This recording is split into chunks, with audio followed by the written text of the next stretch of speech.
Good afternoon everyone, कैसे हैं सब लोग? अच्छे हैं? तो रीजनिंग एलपी 39 सेट वाले सेशन में आप सभी का स्वागत है। और आज रीजनिंग के सारे बेहतरीन क्वेश्चंस के साथ मैं गौरव गिराज आप लोग के सामने में लाइव। ओके, तो चलते हैं और रीजनिंग के सारे बेहतरीन क्वेश्चन को एक एक करके देखते हैं हम लोग। और पहला क्वेश्चन आपका ये रहा, क्या कह रहा है देख लो जरा। निम्न समीकरण के बाईं ओर दी गई संख्याओं के बीच क्रमिक रूप से रखे जाने वाले गणितीय चिन्हों का उपयुक्त संयोजन चुनिए। अब इसमें क्या रखा जाए कि 20 आ जाए? क्या रखा जाए कि 20? अब देखो, 0 से गुना करने पर वैल्यू 0 आ जाता है, तो यहां गुना नहीं रख सकते हैं, तो 5 प्लस क्या रखना पड़ेगा? देखिएगा जरा, 5 गुना 3 15, और यहां पर क्या प्लस रख देंगे, तो प्लस प्लस मल्टीप्लाई, लास्ट में क्या होना चाहिए? मल्टीप्लाई। अब यहां पर बताइए प्लस प्लस मल्टीप्लाई, मल्टीप्लाई को आप शुरुआत में रख नहीं सकते, मल्टीप्लाई को लास्ट में रखना पड़ेगा। तो 5 - 0 या तो ये होगा या ये होगा। कौन सा ऑप्शन जाने वाला है? जल्दी से बताओ कौन सा ऑप्शन? सी नंबर डाल करके देखो। अब प्लस प्लस वाला ऑप्शन तो है नहीं, तो 5 - 0 और प्लस 3 × 5, तो 5 - 0 5 हो जाएगा, प्लस 5 × 3 15, 20 आ गया कि नहीं? लेकिन अगर यहां पे रखते हैं 5 plus plus minus multiply 0 minus 3 × 5, ये कभी भी होगा? कभी नहीं होगा। तो answer is C number. Clear? अगला सवाल ये रहा। कथन कह रहा है शतरंज के खेल में 4 हाथी होते हैं, कभी कभी, कि अक्सर, कि कभी नहीं, कि हमेशा। तो हमेशा पता है कि शतरंज के खेल में 2 हाथी अपोनेंट का और 2 हाथी आपका, तो दो कितने हाथी होते हैं? 4 होते हैं। ये तो हमेशा होता है ना, ये क्या होता है? हमेशा होता है। तो आंसर क्या चला जाएगा? डी। इस चैप्टर का नाम क्या है? Verification of truth of the statement, मतलब कथनों की सत्यता की जांच। जो कथन दिया गया इसके सत्यता की जांच करिए, परखिए और बताइए कि कौन सा आंसर होगा। क्लियर? इसके बाद जो अगला क्वेश्चन है आपका, कह रहा सभी नदियां जो है ना वो पूजनीय है और सभी देवता भी पूजनीय है।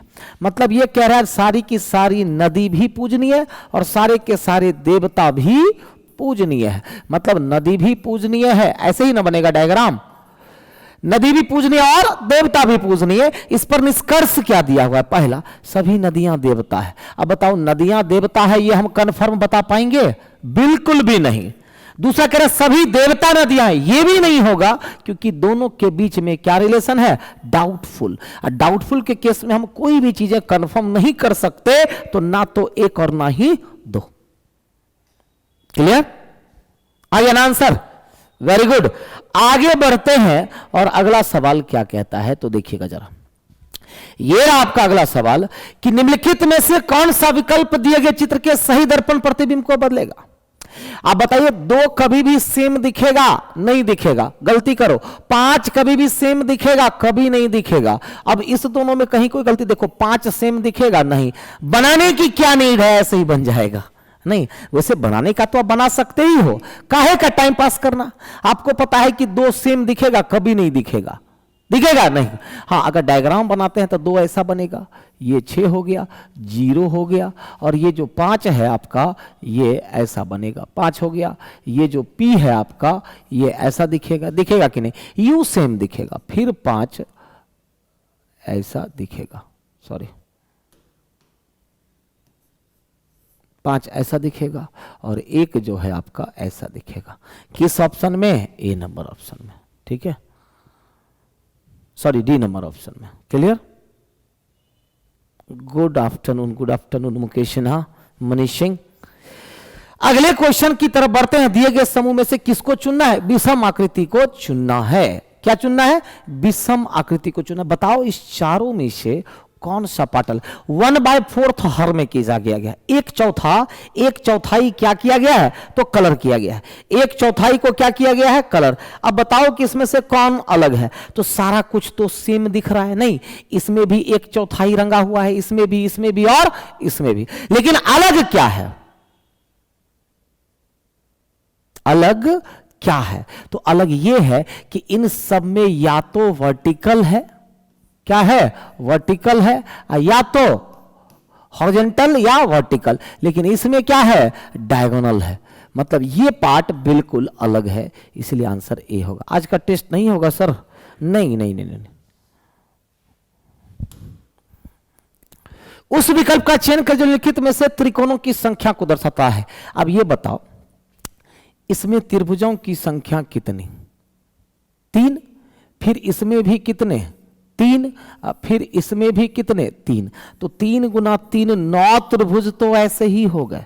प्लस आगे बात करते हैं, इस पर इधर भी एक त्रिभुज, इधर भी एक त्रिभुज 2, इस पर इधर भी एक त्रिभुज, काउंट नहीं हुआ, इधर भी एक त्रिभुज, फिर इस पर इधर भी एक त्रिभुज, इधर भी एक त्रिभुज, मतलब 2 गुना 3, तीनों तरफ से 6, प्लस एक बड़ा वाला त्रिभुज शायद आप भूल गए, ये काउंट नहीं हुआ है, +1।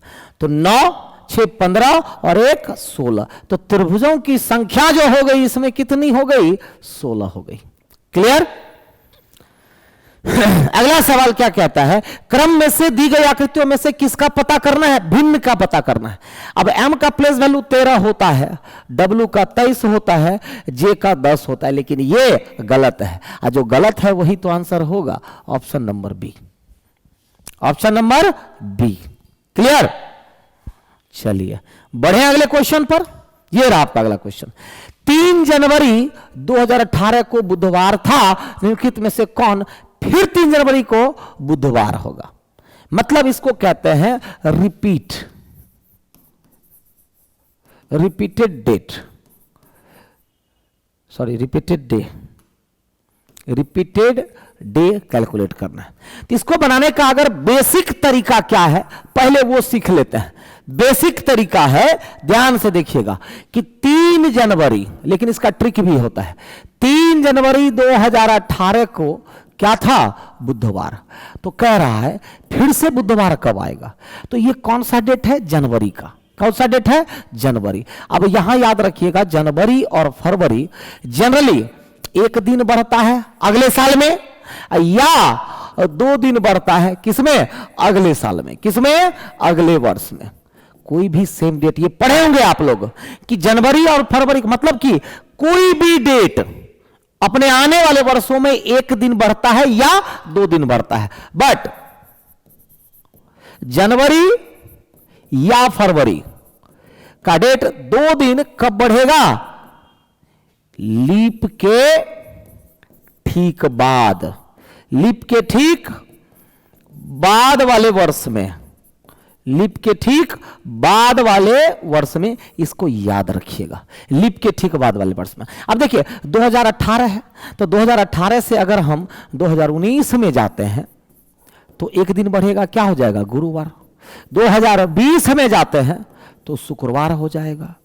लेकिन 2021 में जाएंगे तो यहां पर आप क्या जा रहे हैं, लीप के ठीक बाद वाले वर्ष में जा रहे हैं, तो यहां शुक्रवार के बाद सीधा रविवार हो जाएगा। मतलब यहां 1 दिन बढ़ा, यहां भी 1 दिन बढ़ा, लेकिन यहां 2 दिन बढ़ा।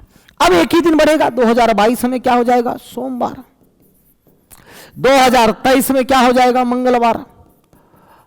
और फिर 3 जनवरी 2024 में जब आएंगे तो क्या हो जाएगा, बुधवार।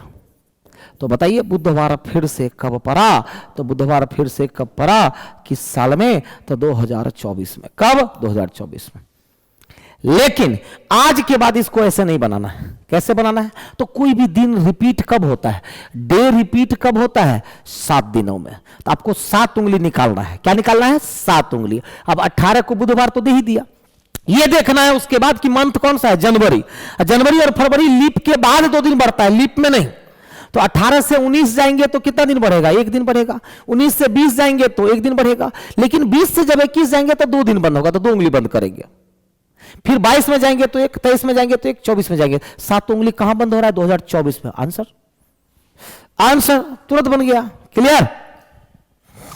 तो अगला सवाल क्या कहता है, निम्न अनुक्रम में उन अक्षरों की संख्या बताइए। मतलब आपसे अक्षर पूछा जा रहा है, ऐसे अक्षर की संख्या बताइए जिनके ठीक पहले एक प्रतीक आता हो, जिनके ठीक पहले क्या आता हो, प्रतीक, परंतु ठीक बाद में संख्या नहीं आता हो, संख्या नहीं आता। अब प्रतीक के तुरंत बाद अक्षर, संख्या नहीं, तो प्रतीक के तुरंत बाद अक्षर, अब बाद में संख्या नहीं है, मतलब एक मिल गया आपको, क्या, $m@। देखिए प्रतीक अक्षर बाद में संख्या नहीं तो नहीं है।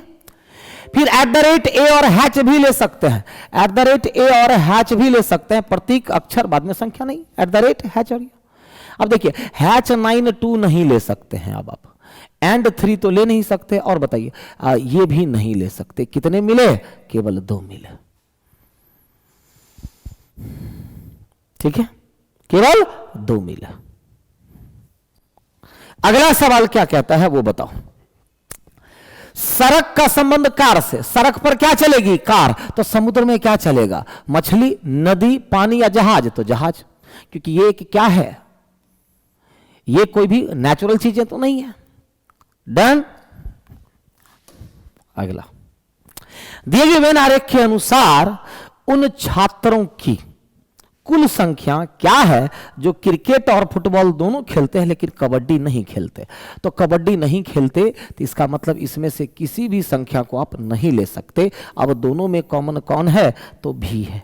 कौन कॉमन है, भी, मतलब क्रिकेटर भी होना चाहिए, फुटबॉलर भी होना चाहिए, कबड्डी नहीं। तो कबड्डी के अंदर के जो भी संख्याएं होगी किसी को आप नहीं ले सकते। क्लियर। अगला सवाल 13 नंबर में देखिएगा, दिए गए क्रम में अनुपस्थित संख्या, देखिए गुना 2 गुना 3, तो अगली बार गुना 4 होगा, फिर गुना 5 होगा, और गुना 6 तो हो ही रहा है, तो यहां पर यानी कि क्या हो जाएगा, 24 हो जाएगा। क्या हो जाएगा, 24। डन। अगला सवाल देखिएगा, प्रश्न चिन्ह की जगह सही आकृति चुने, मतलब यहां पर कौन सी आकृति होगी। ध्यान दीजिएगा, ये और ये, फिर आते हैं यहां से ये है, यहां से ये है, यहां से ये है, तो यहां से ये हो जाएगा। हो जाएगा कि नहीं, मतलब figure number 4 option number A, figure number 4 option number A. Done. अगला सवाल, प्राकृतिक संसाधनों के बारे में उनके ज्ञान को बढ़ाने के लिए विद्यालय के छात्रों की वनस्पति उद्यान की यात्रा की व्यवस्था की गई है। स्कूल में नोटिस बोर्ड पर एक संदेश, मतलब किसी स्कूल के नोटिस बोर्ड पर एक संदेश यानी एक मैसेज लिखा गया है। क्या लिखा गया है कि प्राकृतिक संसाधन जैसे कि हवा, जल, पानी, कोयला, पेट्रोल, डीजल, मतलब ये सारी चीजें जो कच्चे आइटम होते हैं उसको क्या कहते हैं, प्राकृतिक संसाधन। तो प्राकृतिक संसाधनों के बारे में उनके ज्ञान को क्या करने के लिए, डेवलप करने के लिए, बढ़ाने के लिए, इंप्रूव करने के लिए विद्यालय ने क्या रखा है, तो विद्यालयों ने छात्रों की वनस्पति उद्यान, जो वनस्पति उद्यान होते हैं ना, पार्क होते हैं, उसकी यात्रा की व्यवस्था की गई है। स्कूल में नोटिस बोर्ड पर लगा हुआ है। इस पर क्या अनुमान होगा, तो वनस्पति उद्यान प्राकृतिक संसाधनों से परिपूर्ण है। बताइए सही होगा कि गलत होगा, जल्दी से बताइए, सही होगा कि गलत होगा। गलत। मान लीजिए कि आप कहीं जा रहे हैं, आपको जितनी जानकारी लेनी है, हो सकता है कि उसमें से कुछ कम हो, ये कह रहा है उससे एकदम परिपूर्ण है, ये हम कंफर्म नहीं कह सकते हैं। दूसरा, नए परिवेश के साथ अंतःक्रिया के माध्यम से स्कूल के छात्रों को अधिक सीखने की संभावना। नए परिवेश के साथ अंतःक्रिया के माध्यम से, तो ये गलत हो जाएगा, दोनों में से कोई भी नहीं जाएगा। क्लियर। अगला कह रहा सन्निहित आकृति को चुनिए, मतलब हम शक्ल को ढूंढिए। कहां पर दिख रहा है, क्लियर दिख रहा है, सॉरी क्लियर दिख रहा है कि चौथे में दिख रहा है, दिख रहा है कि नहीं, कहिएगा कैसे, तो देख लो, दिखा दूं, दिखा और दिखा दूं, दिखा किसमें, तो डी नंबर में। किसमें, डी नंबर में। क्लियर। अगला सवाल, अच्छा एप्पल का संबंध जूस से, ये क्या है, एप्पल का संबंध जूस से, तो बताइए किसका संबंध ऊन से, ऊन से किसका संबंध होगा, भेड़, किसका, भेड़ का संबंध किससे, ऊन से। अगला देखो,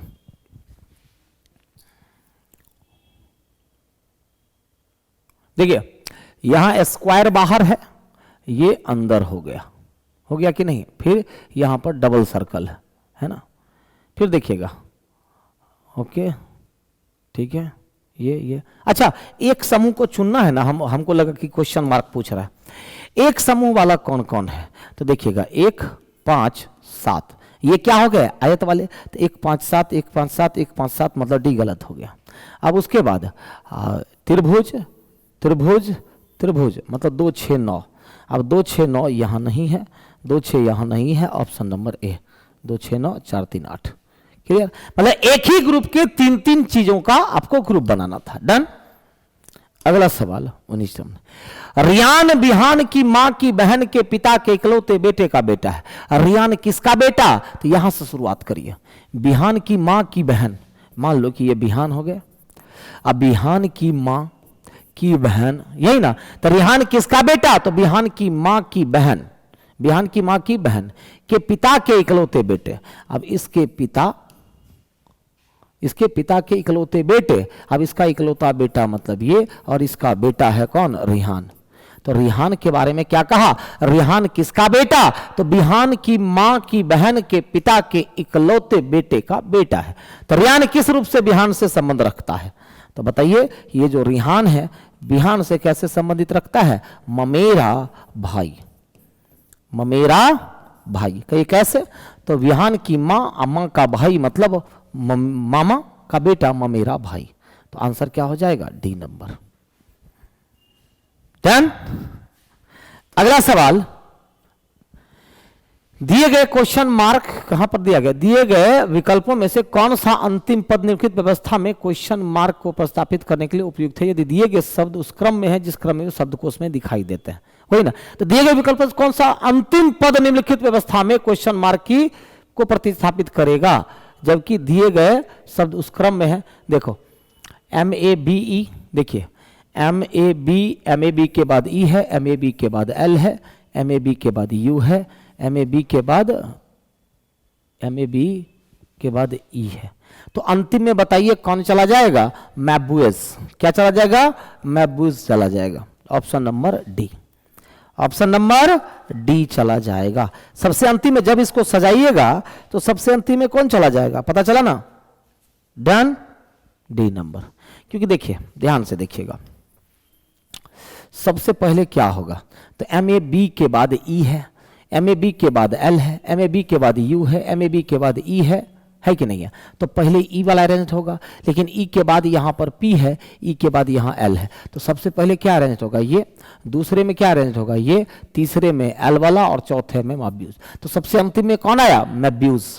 देन अगला सवाल, किचन के ग्रेनाइट का रंग क्या है आपको पता करना है। क्वेश्चन पूछ रहा है कि किचन के ग्रेनाइट का रंग बताइए, तो ग्रेनाइट का रंग दीवार का रंग का है, तो इससे पता थोड़ी चल पाएगा, उजला भी हो सकता है, पीला भी, लाल भी, कुछ भी, क्योंकि दीवार का रंग बताएगा तब ना। ग्रेनाइट का रंग बहुत चमकीला है, इससे भी नहीं पता चल पाएगा, और दोनों को मिला देंगे तब भी नहीं पता चल पाएगा। मतलब दिए गए प्रश्न का उत्तर देने के लिए क्या हो जाएगा, एक और दोनों में से कोई पर्याप्त नहीं है। ठीक है, ना तो एक और ना ही दो पर्याप्त। डन। अगला सवाल, वास स्टिंग्स हार्ड को ये लिखा जाता है, हार्ड टू डील को ये लिखा जाता है, ही लॉन्ग। तो हार्ड का कोड क्या होगा, देखिएगा हार्ड यहां पर है, ठीक है, और हार्ड यहां पर है ना, दोनों में हार्ड कॉमन है, लेकिन टू डील तो कॉमन है नहीं, तो दोनों में कोई एक चीज कॉमन होगा। क्या कॉमन है, जेड। इसका मतलब हार्ड का कोड क्या हो जाएगा, जेड। जब एक ही वर्ड कॉमन तो एक ही कोड भी कॉमन होगा। क्लियर। देन अंतिम सवाल, यदि एक्स की दो बहनें वाई और जेड है, एक्स की कितनी बहनें, दो बहन, वाई और जेड। एक्स की दो बहन कौन कौन, वाई और जेड है, और डब्ल्यू की मां वाई के पिता की बहन है। डब्ल्यू की मां कौन है, तो वाई के पिता की बहन जो है वो डब्ल्यू की मां है, यही नहीं कह रहा है। तो एक्स की दो बहनें वाई और जेड है, और डब्ल्यू की जो मां है वो वाई के पिता की बहन है, तो डब्ल्यू जेड का कौन है। तो जरा बताइए सवाल कि जो डब्ल्यू है जेड का कौन, तो डब्ल्यू जेड का कौन, या तो भाई या बहन, मतलब फुफेरा भाई या फुफेरी बहन। क्लियर। डन, ऑप्शन के अकॉर्डिंग तो यही जाएगा। क्लियर, डन ना। तो चलिए फिर आज का सेट रीजनिंग का यहीं पर कंप्लीट होता है। जुड़ जाइए आप सभी बच्चा लोग, जुड़ जाइए फटाफट जुड़िए आप लोग। और अभी हम लोग क्या करेंगे, एक एक करके प्रश्न को देखते हैं। क्या है हमारा प्रश्न, चलिए, बहुत अच्छी बात है बच्चे, बहुत अच्छी बात है। पहला प्रश्न देखिए क्या है हमारा, क्या देख लेते हैं। कह रहा है निम्नलिखित में से किसका परमाणु द्रव्यमान सबसे कम है। क्या है भाई? परमाणु द्रव्यमान है भाई जी। नाइट्रोजन की खोज रदरफोर्ड ने किया था, एकदम ध्यान में रखिएगा, ठीक है। लिथियम परमाणु संख्या 3 और ठीक है, लिथियम जो है क्षार धातु है। कौन सा धातु है? क्षार धातु है। हाइड्रोजन आपको परमाणु संख्या 1 है और हाइड्रोजन जो है, ठीक है, यह प्रमुख तत्व है बच्चे। हीलियम निष्क्रिय गैस है। कौन सा गैस है? निष्क्रिय गैस है, एकदम याद रखिएगा, निष्क्रिय गैस है।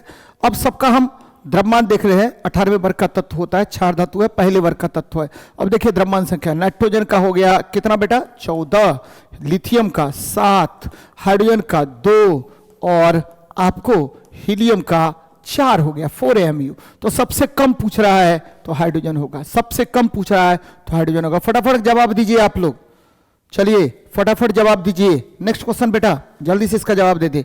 विद्युत आवेश की SI इकाई क्या है? बच्चे वोल्ट जो है विभवांतर की इकाई है, विभवांतर की इकाई हम वोल्ट कहते हैं। और कूलॉम ये आवेश की इकाई है, आवेश।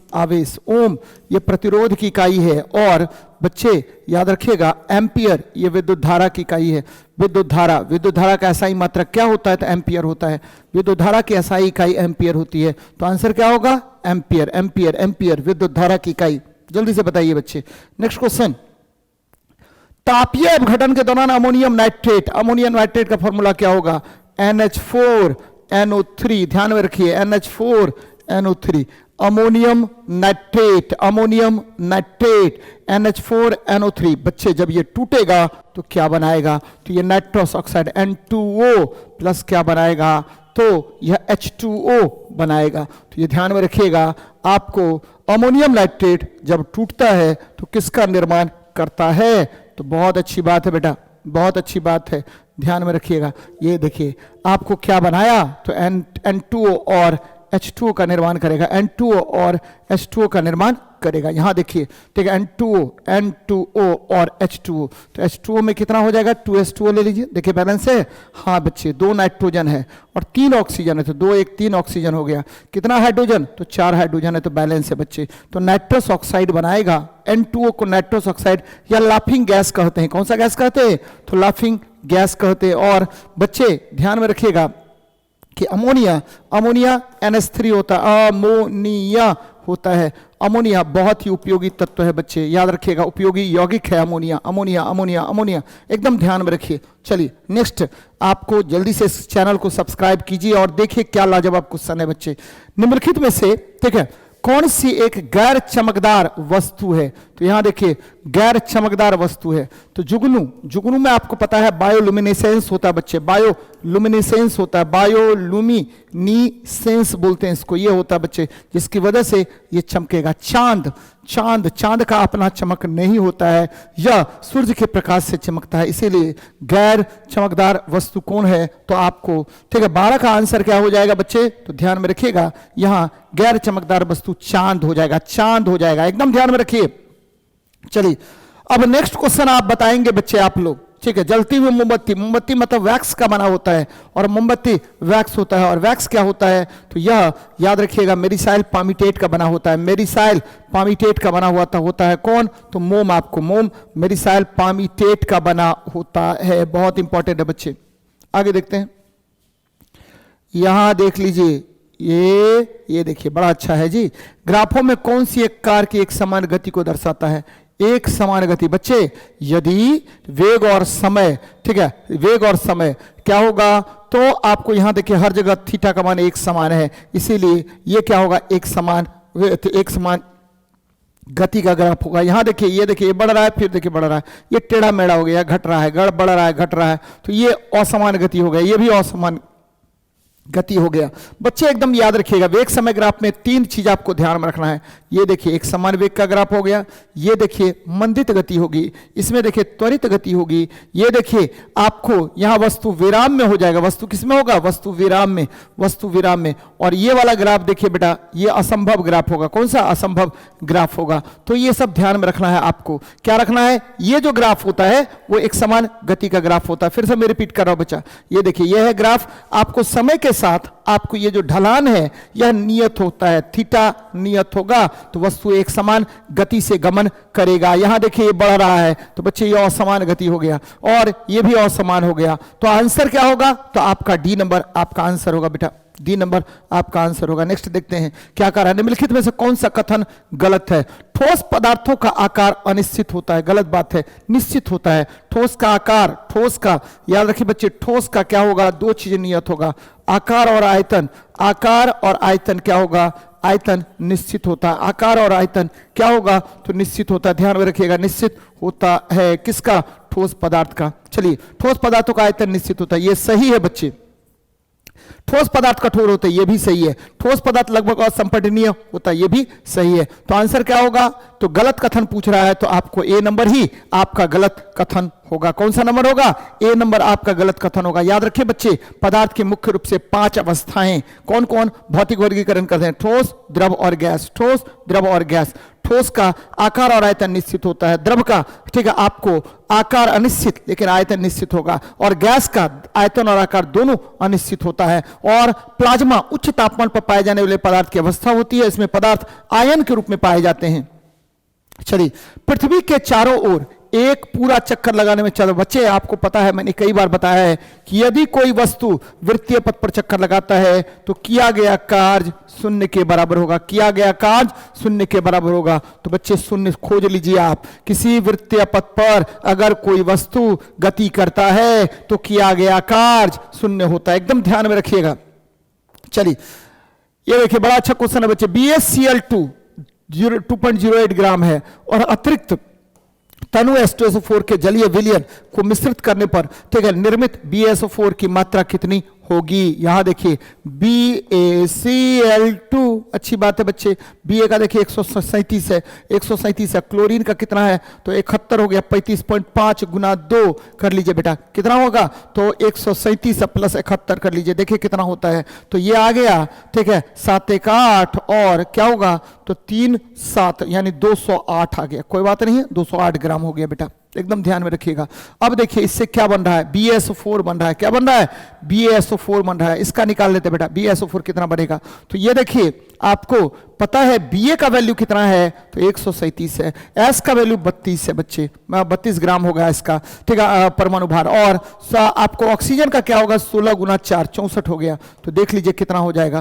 तो ये हो गया आपको 137 प्लस 32 प्लस ठीक है 64, 16 चौको 64, 4 2 6, 6 7 13 का 3, हाथ में कितना बचा? 1 और 6 1 7 3 10 3 13 यानी 13, तो 203 ग्राम हो गया बच्चे, 203 ग्राम हो गया। जरा इस पर बात करें, फिर से रिपीट करें। 4 2 6, 6 7 13 का 3, हाथ में कितना बचा? 13 का 3, हाथ में 1, 6 3 9, 9 3 12, 1 13 के 3, ये 3 हो जाएगा बच्चे, 13 के 3, 233 ग्राम हो गया।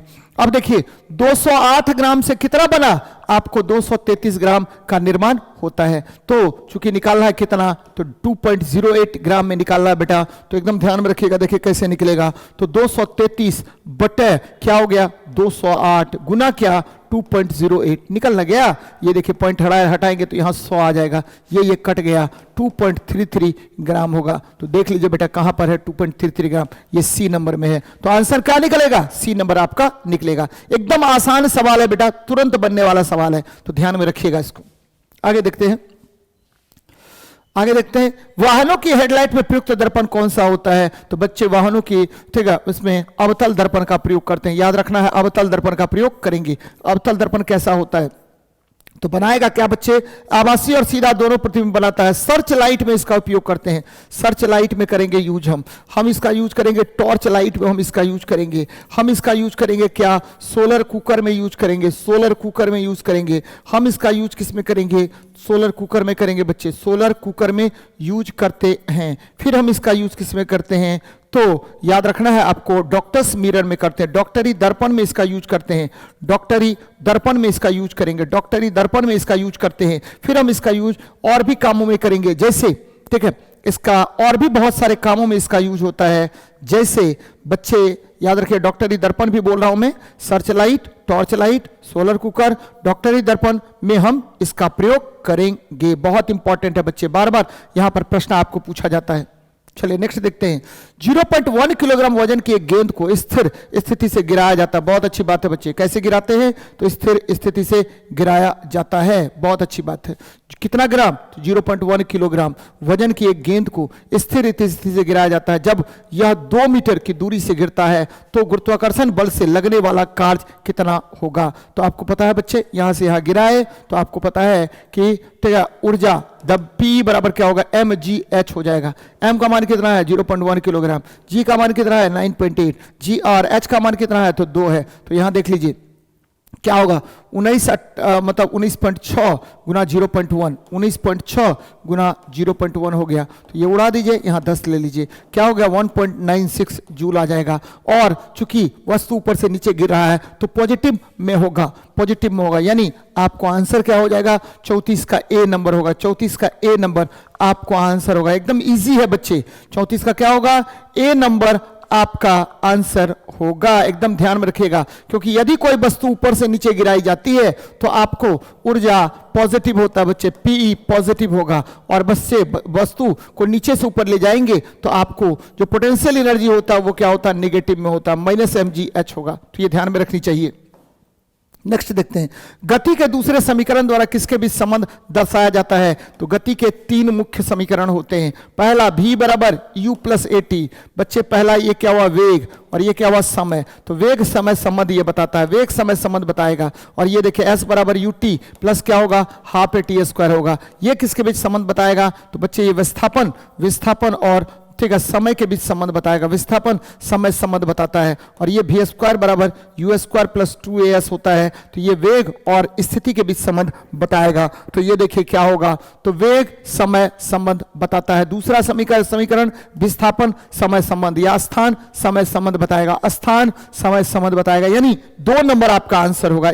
स्थान समय संबंध यह बताता, स्थान समय संबंध बताता है। चलिए नेक्स्ट देखते हैं, निम्नलिखित में से कौन सा एक धातु और अधातु दोनों के रूप में कार्य नहीं करता है? बच्चे यहां देखिए, ठीक है, आपको धातु और अधातु दोनों के रूप में कार्य नहीं करता है। तो बच्चे ये देखिए, आर्सेनिक, बोरोन, यहां देखिए बोरोन, ठीक है, बोरोन, फिर क्या आएगा? सिलिकॉन, फिर क्या आएगा? तो बच्चे जर्मेनियम, फिर क्या आएगा? जर्मेनियम, फिर क्या होगा? आर्सेनिक, फिर क्या आएगा? तो एंटीमनी, फिर क्या आएगा? टेल्यूरियम, फिर क्या आएगा? बच्चे पोलोनियम। ये सभी जो तत्व हैं यह क्या होगा? तो बच्चे ये सभी आपको धातु और अधातु दोनों के रूप में काम करता है। बिस्मथ आपको धातु अधातु किसी के रूप में काम नहीं करेगा। एकदम ध्यान में रखना बच्चे, किसी के रूप में काम नहीं करेगा। चलिए बहुत अच्छी बात है, आगे देखते हैं।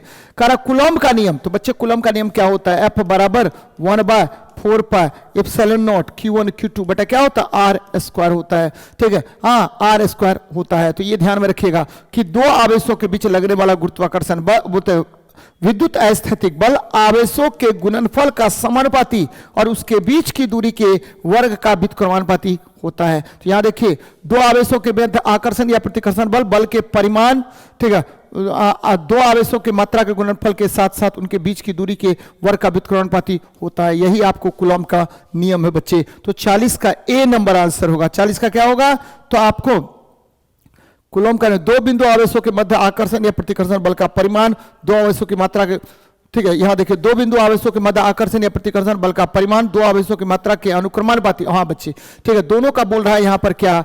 ये देखिए शब्द में अंतर है। 2 बिंदु आवेशों के मध्य आकर्षण या प्रतिकर्षण बल का परिमाण 2 आवेशों की मात्रा के गुणनफल के साथ साथ, ये गड़बड़ है बच्चे, गुणनफल के अनुक्रमानुपाती होता है, उनके बीच की दूरी के वर्ग का व्युत्क्रमानुपाती होता है। आंसर हो जाएगा सी नंबर बेटा। क्या होगा? सी नंबर आंसर होगा। ध्यान में रखिएगा, मैंने कहा कि 2 आवेशों के बीच लगने वाला आकर्षण बल, ठीक है, ये क्या होगा? तो आवेशों के गुणनफल के समानुपाती और उसके बीच की दूरी के वर्ग का क्या होगा? व्युत्क्रमानुपाती होता है। तो आंसर क्या होगा? सी नंबर होगा। नेक्स्ट देखते हैं, निम्नलिखित वाक्यों में से सही मानते हुए निर्णित करें कि उन वाक्यों में से कौन सा निष्कर्ष है। भार भी एक प्रकार का बल है, एकदम सही है बच्चे। भार की इकाई न्यूटन होती है, सही बात है। भार की इकाई किलोग्राम होती है बच्चे। इससे कुछ भी पता नहीं चल रहा है कि निष्कर्ष क्या निकलेगा। ये आपको एक तरह से, ठीक है, न्यूमेरिकल्स नहीं है बच्चे, ये एक तरह से आपको रीजनिंग है, ठीक है। तो रीजनिंग है बच्चे, तो ठीक है, क्या होगा, केवल निष्कर्ष एक निकलेगा। क्यों? क्योंकि यहां देखिए भार की इकाई न्यूटन होती है और बल की इकाई भी क्या होती है, न्यूटन होती है। तो केवल निष्कर्ष एक ही अनुसरण करता है, केवल निष्कर्ष एक ही अनुसरण करता है यहां पर। तो आंसर हो जाएगा आपका कौन? तो बच्चे ठीक है, भार केवल एक ही अनुसरण करेगा, क्योंकि भार की इकाई क्या होती है, तो न्यूटन। बल की इकाई भी न्यूटन होती है। चलिए नेक्स्ट देखते हैं, समांतर श्रेणी। ये तो आपको मैथ है। निम्नलिखित में से कौन सा गैस चूने के पानी को दुधिया कर देता है? तो CO2 बच्चे, याद रखिएगा।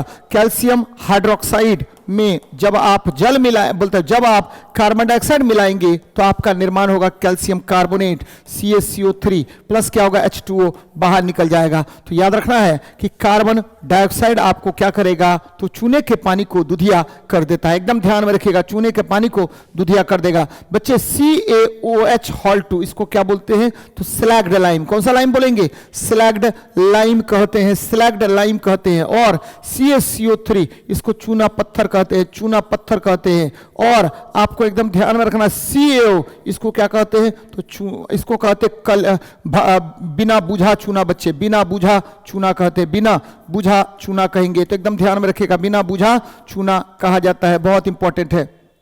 चलिए, निम्नलिखित ट्रायड में कौन सा एक डबोरेनियर ट्रायड को फॉलो करता है बच्चे? Lithium, sodium, potassium. क्यों? क्योंकि आपको पता है लिथियम का परमाणु भार 7 है, सोडियम का 23 होता है और पोटेशियम का 39 होता है। ध्यान में रखिएगा, 39 प्लस 7 को जोड़ देंगे तो 46 होगा, 46 को 2 से भागा कर देंगे तो 23 होगा। यानी ठीक है, मध्यवर्ती तत्व का परमाणु भार अन्य दोनों तत्वों के परमाणु भार का क्या होता है, औसत होता है। यह आपको क्या है, डबोरेनियर ट्रायड है, ध्यान में रखिएगा। चलिए नेक्स्ट देखते हैं बच्चे, ठीक है। निम्नलिखित प्रश्नों को पढ़ें। हाइड्रोजन एक सिलेंडर में है, ठीक है भाई। हाइड्रोजन तरल स्थिति में है, हाइड्रोजन गैसीय स्थिति में है, सिलेंडर में है। हाइड्रोजन किसमें है, तो सिलेंडर में है बच्चे। हाइड्रोजन किसमें है, तो सिलेंडर में है। तो आपको क्या होगा, तो आपको या तो 1 या 2 सही होगा, क्योंकि हो सकता है हाइड्रोजन क्या होगा, द्रवित करके उसको हम ठीक है किसमें बदल दिए, तरल में। और हाइड्रोजन गैस भी हो सकता है बच्चे। हाइड्रोजन ध्यान में रखिएगा, उच्च दाब और निम्न ताप पर, उच्च दाब और किस पर, निम्न ताप पर ये बदल जाता है किसमें, तो ये द्रवित हो जाता है। क्या होगा, द्रवित हो जाता है। कौन, तो आपको हाइड्रोजन। तो ये ध्यान में रखिएगा। तो आंसर क्या होगा, या तो 1 या 2 सही है, या तो 1 या 2 सही है। चलिए नेक्स्ट देखते हैं।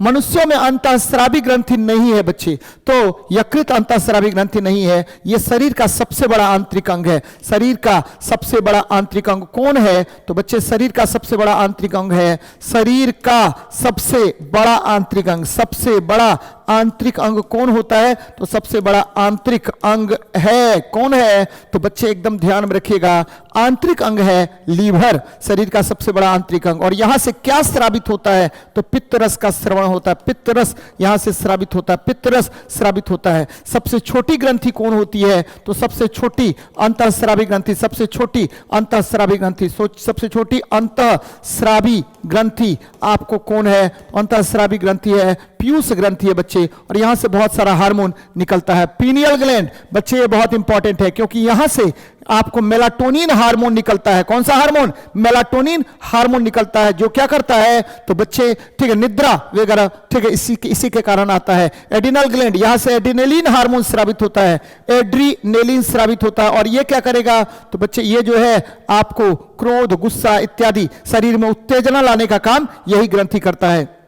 चलिए, पौधों में कार्बोहाइड्रेट जिन्हें तुरंत उपयोग नहीं किया जाता है, उन्हें निम्नलिखित में से किस रूप में संग्रहित करता है, तो बच्चे यह करता है स्टार्च के रूप में। किसके रूप में, स्टार्च। बच्चे वसा मुक्त अम्ल, तो वसा मुक्त अम्ल ट्राइग्लिसराइड्स है, ट्राइग्लिसराइड्स होता है, ट्राइग्लिसराइड्स होता है। एमिनो अम्ल ये क्या है, इससे प्रोटीन का निर्माण होता है, प्रोटीन का निर्माण होता है। और बच्चे वसा ट्राइग्लिसराइड्स का बना होता है, जैसा कि मैंने बताया कि वसा आपको ट्राइग्लिसराइड्स के बने होते हैं। चलिए नेक्स्ट देखते हैं, निम्नलिखित में से कौन सा एक आयनिक यौगिक का गुण नहीं है? पानी में घुलनशील, पानी में घुलनशील और पेट्रोल में अघुलनशील।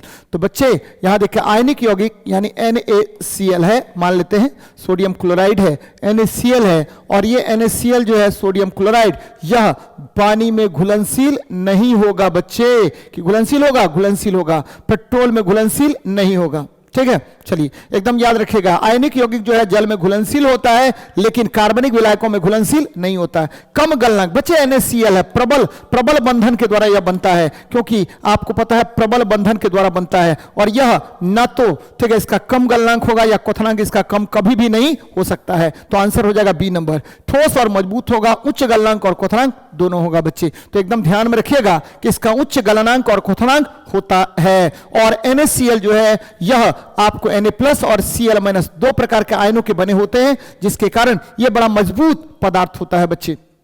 नेक्स्ट देखते हैं, निम्नलिखित में से कौन गर्म पानी के कुंडों, गहरे समुद्र, तप्त कंदराओं और अंटार्कटिक बर्फ जैसे जीवन यापन हेतु जटिल निवास स्थान में भी निवास करता है? आप लोग बताइए बच्चे, याद रखिएगा इसका आंसर होगा जीवाणु। ये सभी जगहों पर रहता है। जीवाणु की खोज किसने की? तो लुआन हॉक ने किया था बच्चे, लुआन हॉक ने किया था, ध्यान में रखिएगा, लुआन हॉक ने इसकी खोज की थी। जबकि आपको युगलिना आपको पता है बच्चा, तो कि पादप और जंतु के बीच की कड़ी होती है, पादप प्लस जंतु के बीच की कड़ी हम किसको कहते हैं? जंतु के बीच की कड़ी होती है। बीच की कड़ी कौन होगी? तो युगलिना होगा। और अमीबा बच्चे एक कोशिकीय जीव होता है अमीबा, और ये प्रोटोजोआ है, वायरस। आपको इसको हम क्रिस्टल में बदल सकते हैं। और सजीव और निर्जीव के बीच की कड़ी कहा जाता है विषाणु को। विषाणु को सजीव और निर्जीव के बीच की कड़ी कहते हैं। एकदम ध्यान में रखिएगा, सजीवों और निर्जीवों के बीच की कड़ी होता है कौन? तो आपको विषाणु। चलिए नेक्स्ट देखते हैं बेटा, अस्थायी उत्तकों के निर्माण के लिए एक अस्थायी संरचना, आकार और क्रिया अपनाने की प्रक्रिया को क्या कहा जाता है? तो बच्चे क्या कह रहा है? अस्थायी उत्तकों के निर्माण के लिए एक अस्थायी संरचना, कौन सी संरचना का निर्माण हो रहा है? तो एक अस्थायी संरचना का निर्माण होता है। और बच्चे इसमें क्या होगा? तो आपको पता है कि अस्थायी उत्तक का निर्माण होता है किससे? तो विभाज्योत्तक से होता है, विभाज्योत्तक से होता है, विभाज्योत्तक मेरिस्टेमेटिक टिश्यू से होता है, विभाज्योत्तक से होता है। और इसमें आपको पता होगा विभाज्योत्तक से होता है, और इसमें क्या होगा? बार बार विभेदन होगा, बार बार विभेदन होगा, और नए प्रकार के उत्तकों का निर्माण होता है। और ये अस्थायी उत्तक होते हैं बच्चे। कौन से उत्तक? अस्थायी उत्तक होते हैं। तो चलिए ये टेस्ट, ये लास्ट आपको क्या था? क्वेश्चंस था बच्चे। मैं बार बार आप सभी बच्चों से कह रहा हूं, ठीक है, लगातार हम लोग टेस्ट करवा रहे हैं। यहाँ ALP का भी बहुत शानदार, जानदार, लाजवाब टेस्ट चलता है, और सभी गुरुजन जो है वो आपको डिस्कशन कराते हैं। तो आप लोग आइए और यकीन मानिए कि आपके गुरु का बस एक ही उद्देश्य है, आपकी सफलता। चलिए मिलते हैं नेक्स्ट क्लास में। जय हिंद, जय भारत। चलिए सभी लोगों का वेलकम है, गुड आफ्टरनून सभी लोगों को। और चलिए आज का पहला क्वेश्चन आ जाइए, देखिए क्या कहता है। कहता यदि ABCD एक समलंब चतुर्भुज है, AC और BD इसके एक दूसरे को बिंदु O पर प्रतिच्छेद करने वाले विकर्ण है, तो AC अनुपात BD क्या? ABCD एक समलंब चतुर्भुज है, ABCD, AC और BD उसके एक दूसरे, AC और BD एक दूसरे, AC और BD एक दूसरे को बिंदु O पर प्रतिच्छेद करने वाले विकर्ण है, तो AC अनुपात BD, AC अनुपात BD। अब देखिए इसका जो रिलेशन होता है वो तो सबसे पहले ध्यान रखिए कि क्या रिलेशन होता है विकर्ण में, AO इंटू इतना बराबर, ये वाला तो रिलेशन ध्यान ही रखना पड़ेगा। ठीक है, एक रिलेशन आप लोग जानते होइएगा, ये वाला यहां से यहां और यहां से यहां, एक रिलेशन तो ये होता है AO गुना OC बराबर BO गुना OD, एक तो ये रिलेशन होता है। और रिलेशन, ये रिलेशन दिया हुआ है नहीं, AO OC ये तो नहीं दिया, AO माइनस OC, AO और OC का जो अंतर होगा वो OB और OD के अंतर के बराबर हो सकता है जब गुणनफल बराबर हो सामने सामने। मान लो इसका गुणनफल, अगर AO OC इसका गुणनफल बराबर है BO और OD, OB और OD का अंतर के बराबर, क्योंकि यहाँ माइनस, ये माइनस है या इंटू है? ये हमको लगता है इंटू दिया है कि माइनस है। इंटू होगा तो ये सही होगा, माइनस का कैसे होगा? रोशन कुमार, हाँ हाँ, इनटू में ये बराबर होता है, ये ध्यान रखना है, ये रिलेशन विकर्ण में। बाकी प्लस सब के लिए माइनस सब के लिए तो रिलेशन फिर निकालना पड़ेगा। क्या प्लस माइनस के लिए रिलेशन निकल पाएगा?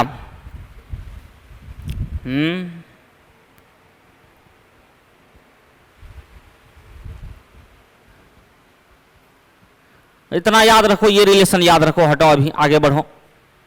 कहता नानी और लीलू की लंबाई का अनुपात इतना है, यदि लीलू की लंबाई इतना है तो नानी की लंबाई। ये तो बेहद आसान क्वेश्चन।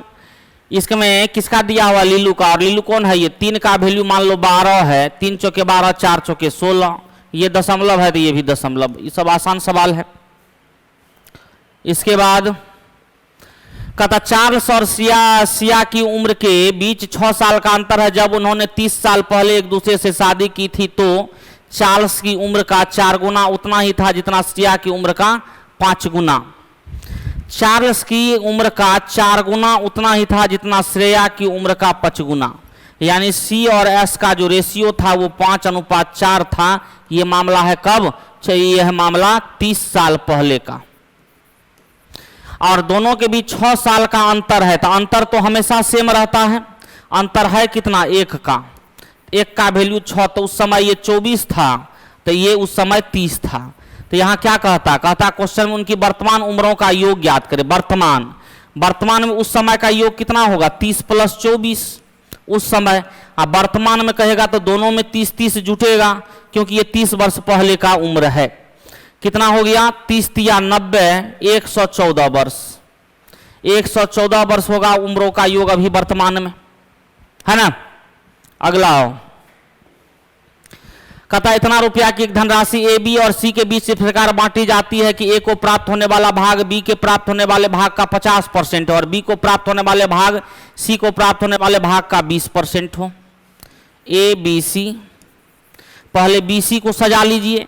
कहता है बी को जो प्राप्त हुआ वो सी का 20% है, 20% है। ये 1 है तो ये 5 है, ये इसका 20% है। सी का 20% है कौन? बी। और कहता है ए जो है बी का कितना है? आधा है। ए को प्राप्त होने वाला धन बी के प्राप्त होने वाले धन का 50% है। इसका 50% ये है, मतलब आधा, मतलब 0.5। हमको कहता बी की कितनी राशि प्राप्त हुई? बी का 1/5, 1 6.5 और गुना कितना है? 1560। काट दीजिए, कितना तो है ये है 13 × 5 = 65, 13 × 156, 5 से 2 × 0 20 बार में 12 दूना 24 यानी 240 रुपया। उत्तर हो गया ऑप्शन नंबर डी। आसान था।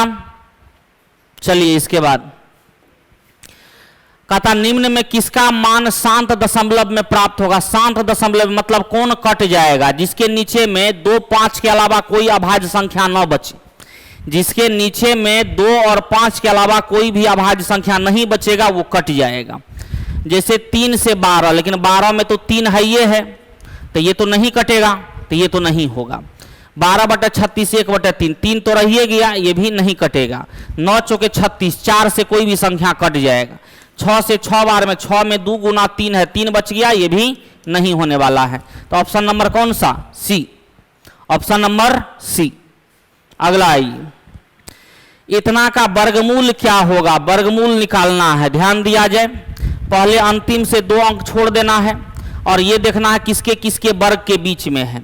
225, 15 का 16 का 256, तो 16 स्क्वायर और 17 स्क्वायर। 17 स्क्वायर हो गया 289 और ये हो गया 256। इसमें से हमेशा छोटा वाला, लास्ट में 5 है तो और कुछ हो ही नहीं सकता है। इकाई अंक भी क्या होगा? 5 होगा। 165 में टिक लगा देना है, ऑप्शन नंबर बी। चलो अगला, इतना बराबर इतना हो तो इतना का मान ज्ञात करें। इसमें कोई दशमलव नहीं है। इसमें जो है ये जो है एक तरह से, इसमें देखिए ध्यान दीजिए, 3 गो 0 आएगा और 1 गो 0 कट जाएगा। तो सेम टू सेम है 17 गुना 29, 17 गुना 29, खाली 100 से भागा हो जाएगा। तो 100 से भागा होगा तो इसमें से क्या होगा? 4.93, खाली भागा हो गया 100, बस हो गया 4.93, ऑप्शन नंबर बी। ठीक है, आ जाइए अगला। इसको हल करना है। यहां भागा है, यहां लाइन ब्रैकेट है, तो सबसे पहले तो ये काम होगा, 8 होगा। अब 8 के बाद भागा है, फिर भागा है, गुना ये भागा है, यहां भी भागा, तो 60 गुना 1/5 गुना 8 गुना 1/2 गुना 1/3, 3 दूना 6 पंचे 30 दूना 60, तो ये हो गया 16। यहां से यहां तक का वैल्यू हो गया 16। 38 में से 16 अगर घटेगा तो कितना बचेगा? 22 बचेगा। 22 आपका उत्तर हो गया ऑप्शन नंबर सी। चलिए अगला, इसमें देखिए ये तो नियम जानते हैं, DE स्क्वायर बराबर DB गुना DA, DE स्क्वायर बराबर DB गुना DA। तो क्या सब दिया है? AB बराबर 5, चलिए 5, और क्या दिया है? DE बराबर 6, ये भी 6। BD की लंबाई नहीं पता है x, तो हमको कहता है ये लंबाई x क्या होगा? 6 स्क्वायर बराबर x इंटू एक्स प्लस कितना? 5, x इंटू एक्स प्लस 5। तो x का वैल्यू निकालना 36, कोई वैल्यू बैठेगा? नहीं बैठेगा। 5 4 4 4 5 4 9 चौके 36 बैठ जाएगा। x का मान 4, 4 5 4 9 चौके 36। तो कहता है क्वेश्चन में BD की लंबाई ज्ञात करें, क्या होगा? 4 होगा। 4 में टिक लगा दीजिए, ऑप्शन नंबर सी। क्लियर है? अगला आइए, पुथिजा की 3 वर्ष पहले की आयु की 1/3 और वर्तमान आयु से 2 वर्ष बाद की आयु के आधे का योग 20 वर्ष है, तो उनकी वर्तमान आयु क्या है? पुथिया मान ली 3 वर्ष पहले की आयु का 1/3 और वर्तमान आयु मतलब P के से 2 वर्ष बाद की आयु का आधा का योग 20 वर्ष है, का योग 20 वर्ष है। तो P का वैल्यू निकालना है, बस काटिए और निकालिए। यहां से देखिए करेंगे तो क्या हो जाएगा? P/3 -1 और प्लस में क्या हो जाएगा? यहाँ P/2 और +1 और बराबर क्या हो जाएगा? 20, +1 -1 खत्म हो गया। यहाँ हो गया P/3 यानी ये हो गया 5 P/6 बराबर 20, 5 से 4 बार में, तो P बराबर 6 चौके 24, 24 वर्ष आपका उत्तर हो गया ऑप्शन नंबर बी। इसके बाद आएंगे, एक्स अपने घर से पश्चिम की ओर मुंह करके निकलता है, रीजनिंग में पढ़ते रहना है, सब रोज कै बजे चलाएंगे, कल भी बताए थे। अगला, ए अकेला किसी काम को 8 दिन में, बी 12 दिन में, सी के सहायता से 4 दिन में, सी और डी मिलकर उस काम को 15 दिन में, डी इस काम को पूरा करने में कितना दिन? ए करता है 8 दिन में, बी करता है 12 दिन में, ए बी सी करता है, ए बी सी 4 दिन में सी के साथ मिलकर, और सी डी करता है 15 दिन में। एलसीएम लो, 15 चौके 60 दूना 120, 8 से 15, 12 से 10, 4 से 30 और 15 से 8। ध्यान दीजिए सभी का हमको डी का निकालना है, डी का। तो देखिए यहाँ पे ए 15 हुआ, ठीक है, बी 10 हुआ, 15 10 25, तो ये सी कितना होगा? 5 होगा। सी कितना होगा? 5 होगा। और सी जब 5 होगा तो डी कितना होगा? 3 होगा। और 3 से 120 काम को कराएंगे तो 120/3 यानी कै दिन लगेगा? 40 दिन लगेगा। 40 दिन में टिक लगाएंगे, ऑप्शन नंबर बी, है ना? आसान है। अगला देखा जाए, एबीसी में AB बराबर इतना कोण एक आंतरिक रूप से BC पर, आंतरिक रूप से द्विभाजक BC पर D बिंदु से मिलता है, BD इतना, DC इतना, CA का मान। आंतरिक द्विभाजक,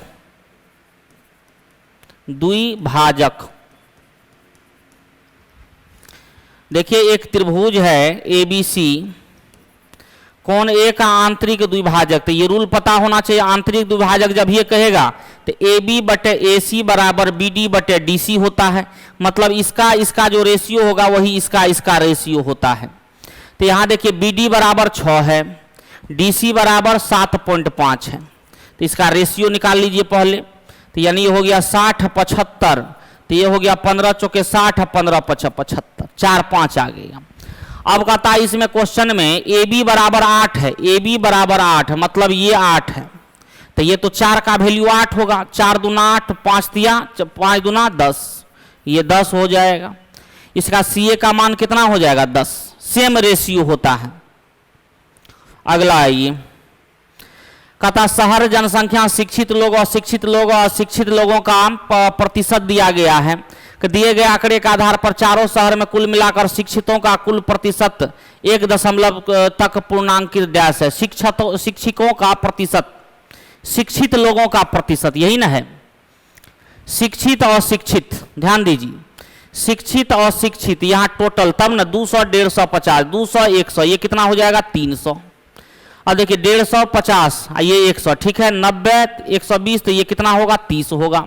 तो शिक्षित लोग इतना, शिक्षित का न कह रहा है, शिक्षित कुल आदमी इतना, तो ये हो गया कितना, सभी चारों में कहता है, तो ये हो गया 200, 2 430, अब बटे टोटल, ये हो गया 200, 3 5, 2 700, 770 गुना 100, ये हट गया, मतलब हो गया 4300 बटे 77, 7 6 के 42, 60 से तो कम ही होगा, 7 5 5 बार में लगा देते हैं, 35, 7 5 35, 3 38, 385 लग गया, तो ये हो गया 45 बच गया, और उस पर आ गया फिर से 0, 7 चौक 28, 7 5 35, 7 6 के 42, 7 6 के नहीं लगेगा, 7 5 लगेगा, 55 दशमलव समथिंग, वो भी 2 ऑप्शन है, 5 बार में फिर 385 लगेगा, तो इस बार बचेगा कितना 50, 15, 65 बचेगा।